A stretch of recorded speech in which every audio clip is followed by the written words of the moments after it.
think that's really interesting to bring up the accessible stuff. I was sharing with you, my sister is a double amputee, and while she's able-bodied, believe me, she kicked my butt. But the reality is that there's limitations for a lot of folks, and to enjoy open space, to commune with nature is not a one-size-fits-all opportunity.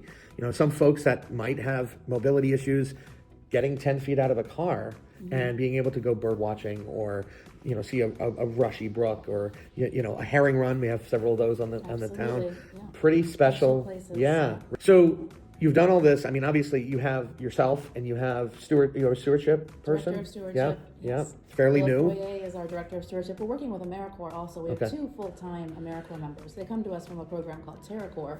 They're totally focused on conservation and stewardship. So as it happens today, they're out at Peterson Farm on a work day. Nice. They've got about a dozen volunteers. The town conservation department staff is there. Cool. They're removing invasive plant species, Yeah. and it's a lot of people, but there's a lot of work that needs to be done. Right. So we're really fortunate that people want to get out on the land, they want to be out there helping. Sure. But having the staff and the AmeriCorps put these work days together, it helps target Yeah, the efforts, absolutely. and makes a big difference. Yeah, AmeriCorps has been 25 years, I think. Are they For Cape Cod, for yeah, Cape AmeriCorps Cod? Cape Cod, And then yeah. TerraCorps is 10. Probably. About It's 10? a younger program Yeah, than AmeriCorps Cape yeah. Cod. But they're both funded by federal programs as well as Absolutely. support here Yeah. locally. I mean, it's amazing what they've been able to accomplish with young people to help our natural environment here. Yeah, for It's sure. a real quality of life thing, Yeah, right? it absolutely is. So we have, in the AmeriCorps, they engage with, any given time we have, up to 100 volunteers that are doing, whether it's stewardship or outreach, and having a connection, Sure. having the group that can coordinate with all the, interested volunteers is really a key. Right, Yeah. that's fabulous. I can't imagine you're doing this all with paid staff, right? You talked a little bit about the volunteers. How can people get involved? Come on a walk with us. Number one, we have our outreach volunteers are fabulous. They lead a wayfinding hike series. Oh, cool. So if you're joining our email, you can contact us through our website, www.it's300committee.org. There's an option there to get on our email list. You're going to learn about the monthly walks. And when I say monthly, there are multiple walks in a month. But when you get your January newsletter, you'll find out all the opportunities there for walking, full moon hikes. There are stewardship opportunities. Awesome. So just a number of different ways. Also, January through April, we have a speaker series. Oh, cool. So the first talk is going to be January 31st. The Native Land Conservancy Very cool. representatives are sharing a fabulous mini documentary series on indigenous, the air, so cool. wind, the elements. And Very that's cool. something that we wanted to bring that message to Falmouth. Sure, yeah. So that's the opening talk this year is from the Native Land Conservancy. That's awesome. So that's a way of bringing people together, and we do those at the Falmouth Historical Society. Wonderful. But again, folks that are on our email list will get notices of this, and it's fabulous. I think the number of people that come out for these different events, the walks, the talks, and the stewardship opportunities. Awesome. Coffee cleanups too. Yeah. If folks like to use a chainsaw, join the trail crew. If you want, tools that are not chainsaws, come to our coffee cleanups. Those are a bit more casual. They're certainly work days, but less intensive tools being used, and they're a huge help because, as we talked about, with all this conservation land in Falmouth, the stewardship of the land is so important. Absolutely. And that's something that we can involve our members in and volunteers, and come have a cup of coffee, enjoy the land for a couple hours. Again, all those opportunities we post on the website and in the email distribution list. Awesome. Well, I appreciate you sitting down and talking with us today. Thank you for the invitation. Yeah, Happy no, happy to share. I've been a resident of Falmouth for 10 years, and kind of sort of been dabbling with helping with the 300 committee. I've been a member for off and on during that time, but we didn't talk about this before. For sitting down and talking with me about this, I'm going to donate $500 to 300 That committee. is terrific. So yeah, Thank you, Ryan. absolutely. That's awesome. You guys should do your Support part is so too. appreciated. Yeah, absolutely. So appreciate it, and we put it to good use. Yeah, because absolutely.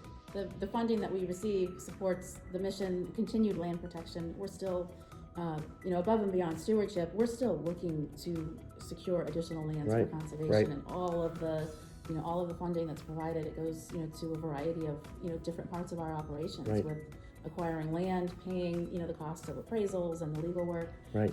And the stewardship, the money goes a long way because we have so many volunteers that are willing, to help. So for each dollar, we can really exponentially, invest that in the Falmouth community and the conservation land that we have. And being ready for that next conservation project, whatever that is, when that is. Yeah, there's always land in Yeah, the pipeline. absolutely. We have a land acquisition committee that's meeting every month and reviewing opportunities. Yep. And it's so much in partnership with landowners. Yeah. In many cases, families want their lands to be preserved, and we'll look at it and work. T-Ticket Park is an example. We worked with the Vieira family. They approached us. That was before 2010.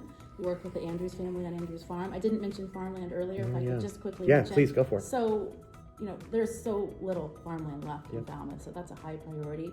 The Andrews Farm is a fabulous asset. Now the town of Falmouth owns it. What the Andrews family built, I think through the work of Tony Andrews, is an incredible farm, cultural resource, just a really special place. All the stories we hear from families going for the strawberries, going for the Halloween time. But having that as a town-owned property, it's in farming. There's a wonderful farm stand. We also have the Pride Dog Farm that Matt Churchill owns. That's still privately owned, but we helped with a conservation restriction there, which had some federal funding. But the farmland component of land conservation is certainly part of what we're working on as well. Yeah, no, I worked a lot with farms in a previous capacity as well, and people don't necessarily think we have this picture of a farm being Iowa, where you have 1,000 acres of corn, and here in Massachusetts there's a lot of farms that are legal farms that are 5 acres. There's a lot of farms, a lot of food being grown on less than that. So it's a different way of thinking about farmland. Absolutely. And I think it's an incredibly important part of where we are. The more we can grow locally, right? Absolutely. The less we're going to be, exporting across the country and importing from all over the world. Yeah, and there's tremendous energy around it. I think one of the most wonderful parts of the Andrews Farm story is certainly the preservation of the farm, and then what happened next. The Farming Falmouth organization formed around farmland education, and they're doing so many great, educational activities, and they have their own land conservation work that they're doing. But Farming Falmouth has a lot of energy and attention on farmland as well. So I would consider them one of the 300 Committee's partners. Yeah, and absolutely. That's the key to this partnership and working together as a community. Right. Well, it's fabulous, and I appreciate your dedication to Falmouth. It's really, really wonderful. It's been an honor to be able to work in this community with the people that have been involved in the 300 Committee. I feel like so much of it is just being a sponge and soaking up so much of the knowledge, and the people who many of the folks involved on the board were born and raised here. Others moved here at different times in their life. But the volunteers, the community of people that is involved in land conservation, I think we're really fortunate. This town has people who care tremendously. The scientific community, sure. I mean, we're incredibly blessed and grateful to be working on land conservation in a town that is so supportive. Town meeting for decades has been working on supporting land conservation efforts in Falmouth, and it makes a big difference, and we hope it shows. Yeah, absolutely. Thanks so much, Jessica. Appreciate Thanks, Ryan. Thank you.